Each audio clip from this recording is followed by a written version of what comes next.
We got some Mexicano doing a job in the house. Yeah, it's this one. Very good Mexican guys. And over this healing, you're seeing the churching of helling. Welcome to high school hell. This is the Mormon church, LDS Mormon, where people who support abortion go to.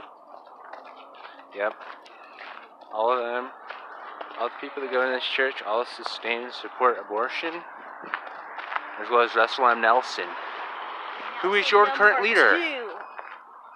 He is your current leader in which you serve. Blood money went into making this building. Blood money. Making this big. Money that came from tithe payers that support abortion for 4 reasons. How can this be? This could not be. The future establishment Of Joseph Smith. Joseph? This cannot be. No, I said to you no. No, porque no, Gary. Is this the church of the Lord? I say this to you, the testimony I give to you today. In the name of Jesus Christ, amen. Porque no.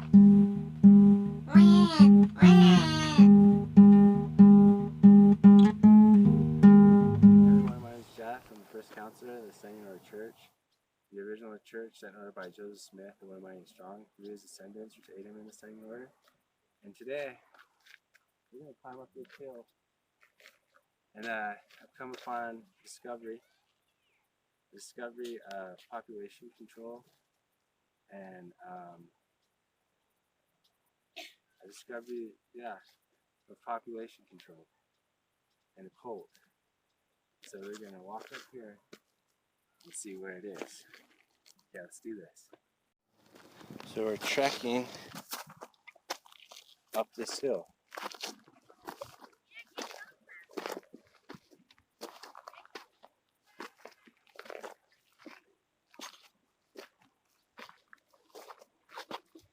So you're almost up to the top.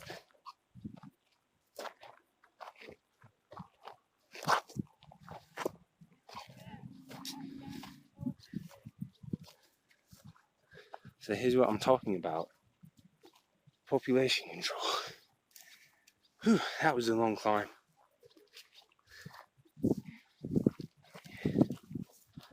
See, there's all these houses. And they're all Mormons. And every one of them, every one of these people in these houses have all raised their hand to sustain abortion. All these houses. See them all? If you look right across over there, just over the ridge of the mountain, you can see more areas of population control. See, there's a church there, there's a church over here, and then there's the temple over there.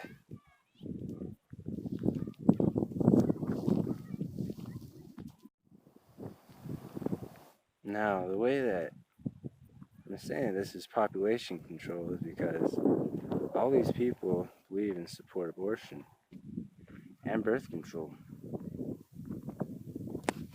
which contributes to population control. And that's what the American continent wants, right?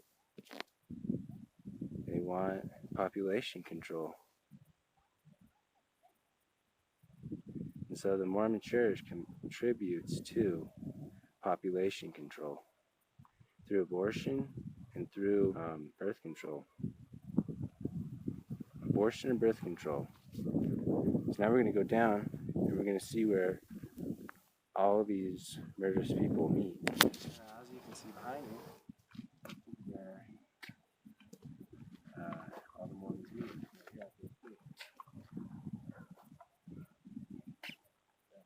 one of them has raised their hand to sustain abortion. So, yeah, that's pretty much the whole video. It's about Mormons and about population control, birth control, and abortion.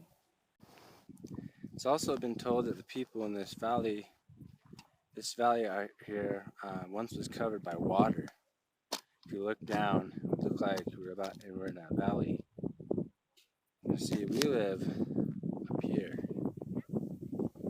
that road. We live way up higher. So if this area were to ever flood, which it's supposed to flood, we won't be flooded. So what can members of the apostate LDS Church, what can they do? They can look at Plan B. Plan B. What is Plan B? Plan B is a setting in order ministry, yo. Check us out on Facebook.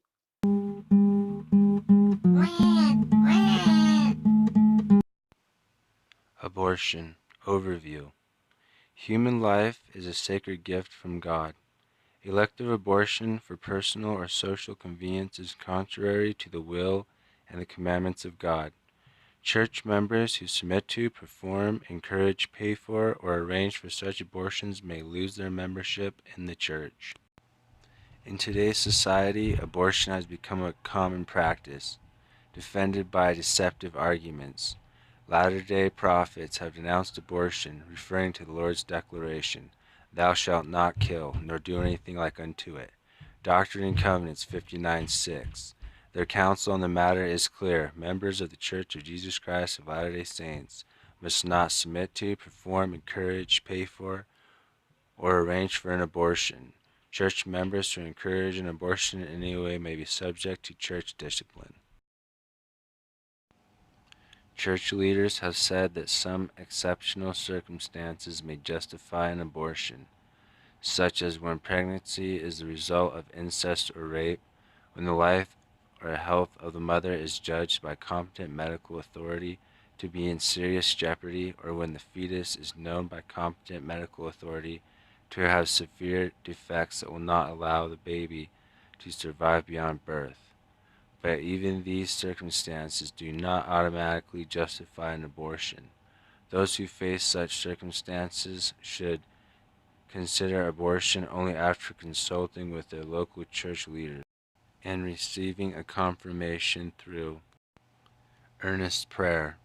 When a child is conceived out of wedlock, the best option is for the mother and father of the child to marry and work toward establishing an eternal family relationship. If a successful marriage is unlikely, they should place the child for adoption, preferably through the LDS Family Services. By reading this statement, it will appear that the LDS Mormon Church does not sustain abortion, giving the illusion that the LDS Mormon Church is a pro-life church. But in this next statement, it proves the opposite, that the church is in fact pro-choice.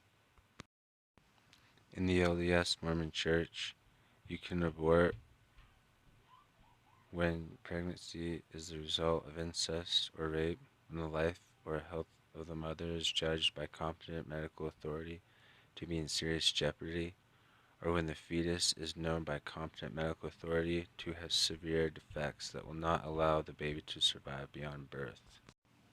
You cannot be pro-life if you support abortion for 4 reasons. That's being pro-choice. Then it gets worse. You're supposed to consult with your local church leader, like a bishop. So a bishop can encourage an abortion. If a bishop concluded that a couple would have to have an abortion, wouldn't that mean that they're paying for an abortion? So wouldn't their recommend have to be terminated? What if the abortion was performed by a Mormon doctor? Would his recommend be terminated as well? Then it says receiving a confirmation through earnest prayer. Usually ask God if it's okay for you to kill your kid, like for real. A prayer like that should never be said, because God will take people when they're ready. It's not up to us. We should be praying for how we can better the situation, how to save the child rather than to kill it. So there you have it. I've proved that the LDS Mormon Church is in fact pro-choice, and those that raise their hand to sustain the leaders of the LDS Mormon Church will be damned and cursed to hell, for there is no forgiveness for the murderer.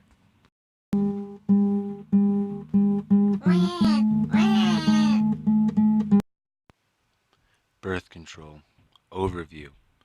Children are one of the greatest blessings in life, and their birth into loving and nurturing families is central to God's purpose for humanity. When husband and wife are physically able, they have the privilege and responsibility to bring children into the world and to nurture them. The decision of how many children to have and when to have them is a private matter for the husband and wife. God has a plan for the happiness of all who live on the earth, and the birth of children in loving families is central to his plan. The first commandment he gave to Adam and Eve was to be fruitful and multiply and replenish the earth. Genesis 1:28. The scriptures declare children are a heritage of the Lord. Psalms 127:3. Those who are physically able to have the blessing, joy, and obligation to bear children and to raise a family, this blessing should not be postponed for selfish reasons.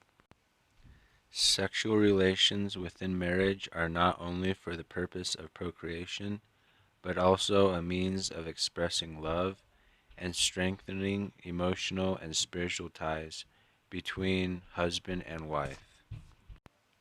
Husband and wife are encouraged to pray and counsel together as they plan their families. Issues to consider include the physical and mental health of the mother and father and their capacity to provide the basic necessities of life for their children. Decisions about birth control and the consequences of those decisions rest solely with each marriage couple. Elective abortion as a method of birth control, however, is contrary to the commandments of God. The decision of how many children to have and when to have them is not up to the parents, it's up to God. God, He'll tell you how many kids you're supposed to have, and He'll make all those kids be born if they're supposed to be born. So it's not up to us to know how many kids to have. God will let us know. So this statement is an incorrect statement. And this statement does not justify birth control. This blessing should not be postponed for selfish reasons. In many cases, people will postpone having kids and getting married for college or to go on a mission or for a job. Society and the church pushes people into thinking that they need to wait until after college or after their mission to have kids. Well, this isn't the case. You don't need to postpone anything. You just let nature take its course. Using birth control is a selfish reason. So again, this is also an incorrect statement.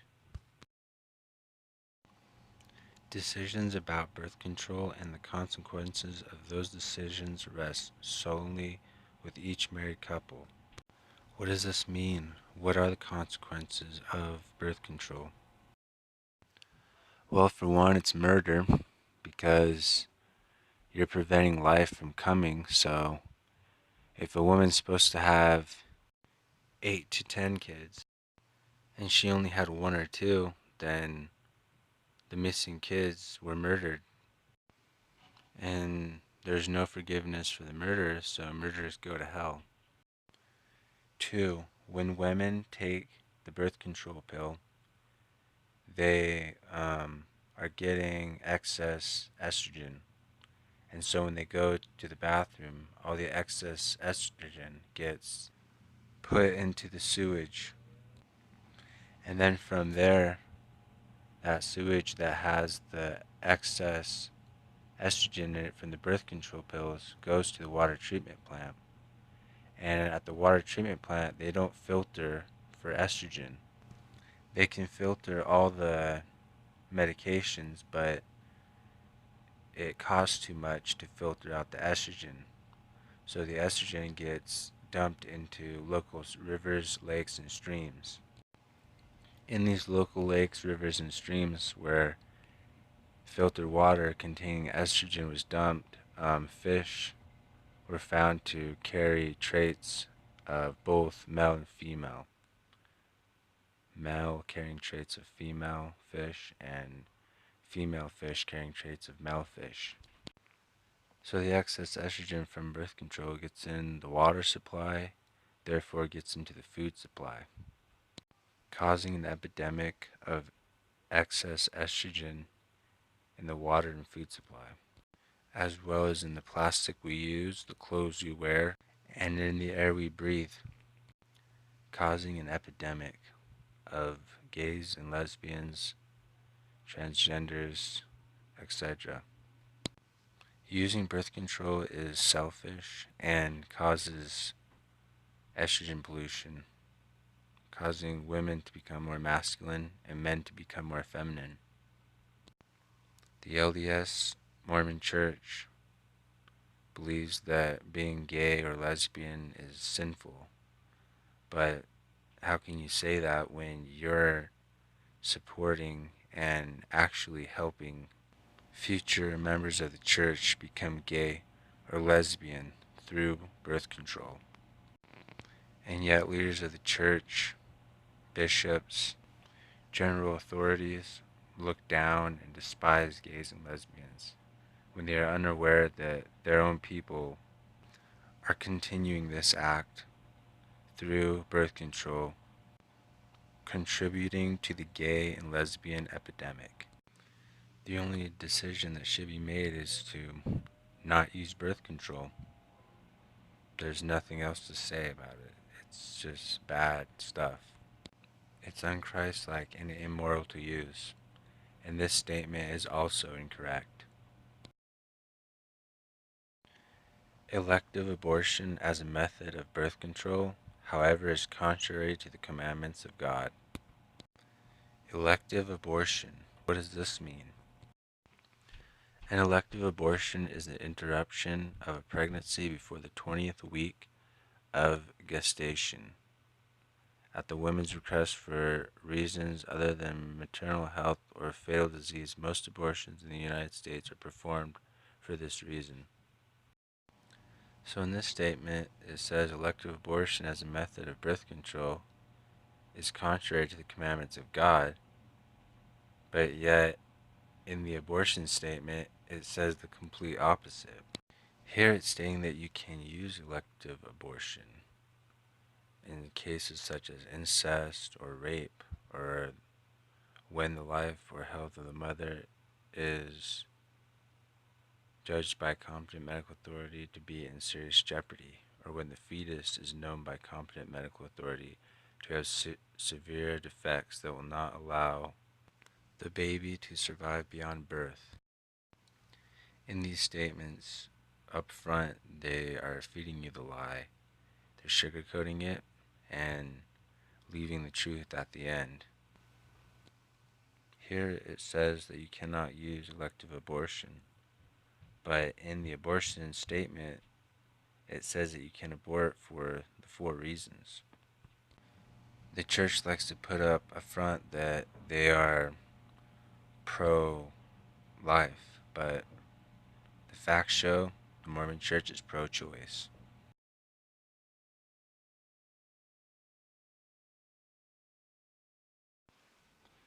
In conclusion to this video, I want you to see these people's hands and how they're all raised. They're all raising their hands to sustain the president and all of his councils members. And when you raise your hand, you're also sustaining the stands that the Mormon Church stands for. And so when you raise your hand, you're sustaining abortion and birth control, and you're sustaining a false prophet that has no authority. The only hands that should be raised here should be the hands of people in objection to what's going on here. Many people are scared to even raise their hand in objection in fear of being judged or persecuted. Because if you live the fullness of the gospel and you follow the scriptures, you'll find yourself outside the LDS Church. Because you'll be forced out. Because the laws, doctrines, and standards of the LDS Church don't match the scriptures. I, Jeff, the First Council of the Setting in Order Church, raise my hand in objection to the LDS Church and its stands, and I encourage all those to do the same. So there you have it.